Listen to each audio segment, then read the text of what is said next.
एक बच्चा है जो कक्षा 4 में पढ़ता है, उसी का ही भाई कक्षा 6 में पढ़ता है। उन दोनों बच्चों की माँ अचानक ही बिना किसी को कुछ बताए अपने मायके में चली जाती है, लौटकर फिर वापस नहीं आती। जब माँ वापस लौटकर नहीं आती तो घर में, परिवार में, रिश्तेदारी में, सब जगह तरह तरह की बातें होने लगती हैं। लेकिन एक दिन उन बच्चों के दादा ने उसकी माँ के पास जाते हैं उसे बुलाने के लिए, ये सोचकर कि बच्चों की परवरिश ठीक ठाक हो जाएगी। माँ ने जो उस बच्चों के दादा को कहानी सुनाई, उसको सुनने के बाद दादा के पैरों तले ज़मीन खिसक जाती है।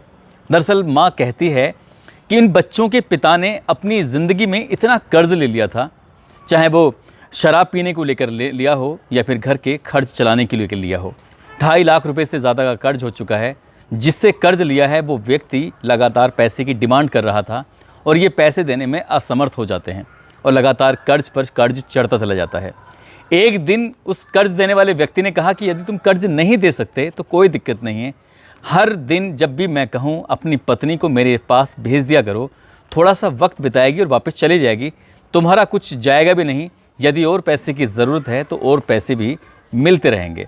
जैसे ही ये पति बात सुनता है तो उसके समझ में आता है कुछ जाने वाला तो है नहीं, तो क्यों ना इसी बात को लेकर पत्नी से मशवरा किया जाए, उससे सलाह ली जाए।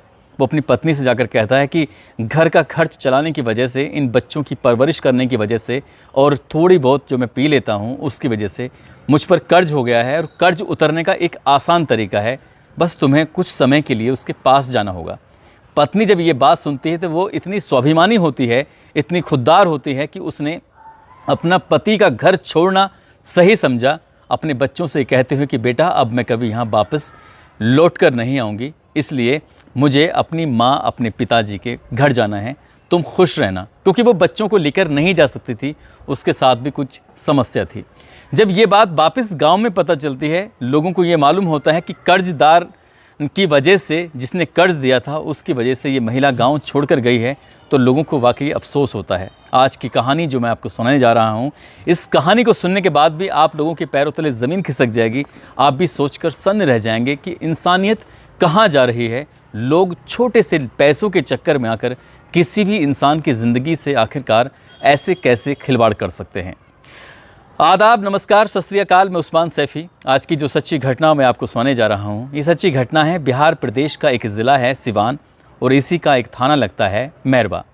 दरअसल यहाँ एक 11 साल की लड़की लगभग 3 महीने से एक व्यक्ति के साथ रह रही थी। सब कुछ उसकी ज़िंदगी में ऐसा लग रहा था कि ये जो ज़िंदगी जी रही है वो बहुत ही शानदार, बहुत ही अच्छी ज़िंदगी है।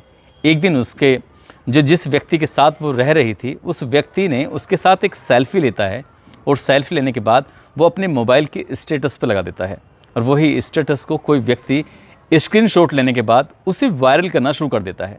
दरअसल उस लड़की के माथे पर सिंदूर लगा हुआ था, मांग भरी हुई थी सिंदूर से। लड़की की उम्र 11 साल के आसपास होती है और लड़के की उम्र लगभग 40 साल के आसपास होती है। और एक नोट भी लिखा जाता है। उस नोट में लिखा गया था कि जब इस लड़की की माँ ने जो कर्जा लिया था, कोई 2 लाख बताता है तो कोई 50,000 रुपये बताता है, और जब कर्जदार का जो कर्जा होता है वो पूरा पट नहीं पाता तो वो कह देती है कि मेरी बेटी को ले जाओ। और बेटी को ले जाने के बाद उसने अपने साथ रखना शुरू कर देता है। उसको जगह जगह, अलग अलग शहरों में भी लेके जाता है। अलग अलग जगह ले जाने के बाद उसके साथ फ़ोटोग्राफ्स भी खिंचवाता है। हाथ में उसकी चूड़ियाँ होती हैं, मांग में सिंदूर होता है, पैरों में बिछुए होते हैं और उंगलियों में अंगूठियाँ होती हैं, जिसको देखकर साफ अंदाज़ा लगाया जा रहा था कि अब ये शादीशुदा ज़िंदगी जी रही है। जबकि उस लड़की की उम्र 11 साल होती है और वो कक्षा 6 में पढ़ने वाली एक छात्रा होती है। बस यही बात एक गांव के या उसके आसपास का एक सोशल मीडिया पर काम करने वाला एक लड़का होता है। वो एक छोटी सी वीडियो बनाता है और वीडियो बनाने के बाद उसकी वीडियो को कुछ लोग देख लेते हैं।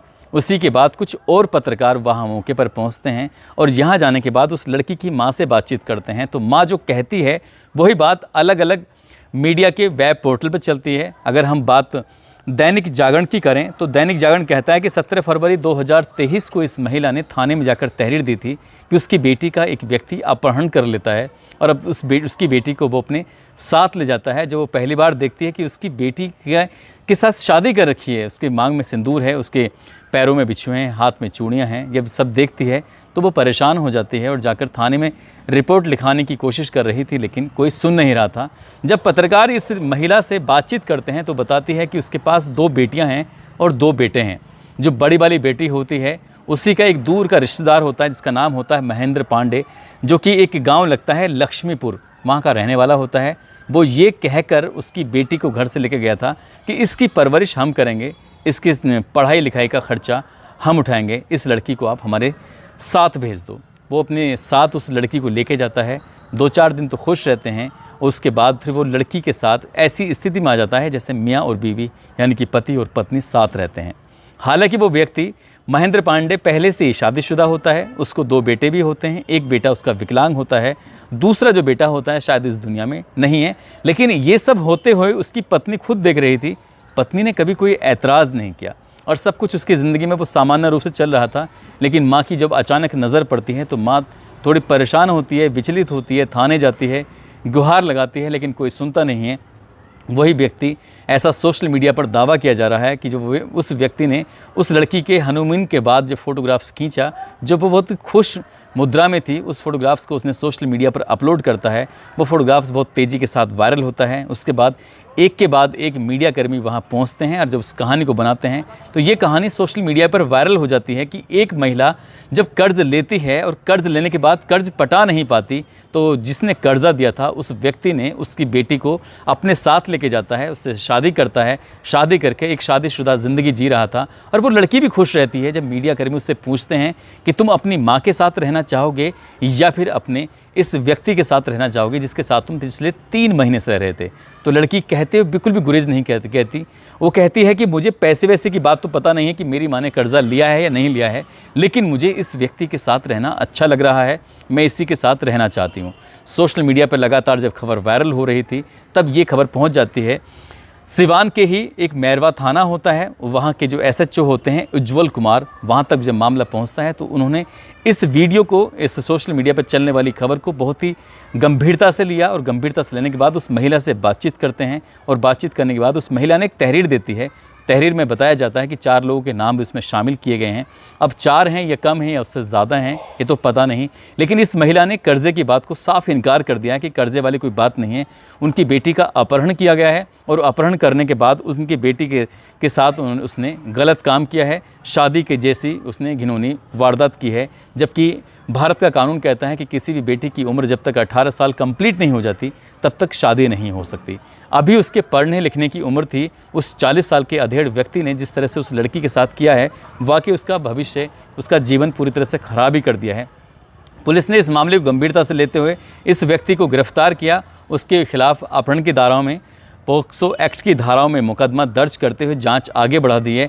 अब इसमें क्या कहानी है, क्या कर्ज लिया गया है या नहीं लिया गया है, क्या उसने उसका अपहरण किया है या नहीं किया है, क्या उसने उसके साथ गंदा घिनौना कृत्य किया है जो नहीं किया है, ये अभी बहुत सारी जांच के विषय हैं।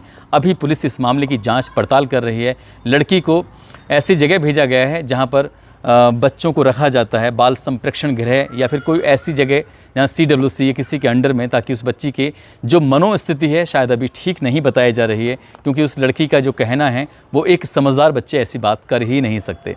पुलिस अलग अलग पहलुओं पर जांच पड़ताल कर रही है। उस लड़के यानी कि महेंद्र पांडे ने कितना गलत किया है, कितना सही किया है, ये तो जांच के बाद ही क्लियर हो सकेगा। लेकिन जिस तरह से खबरें सोशल मीडिया पर तैर रही हैं कि एक बच्ची जिसकी मां ने कुछ कर्जा लिया था, कर्जे की जब रकम दे नहीं पाती है तो उस कर्ज देने वाले व्यक्ति ने उसी की बेटी से शादी कर ली और उसी के साथ हनीमून मनाता हुआ एक शहर से दूसरे शहर, दूसरे शहर से तीसरे शहर घूमता फिर रहा है।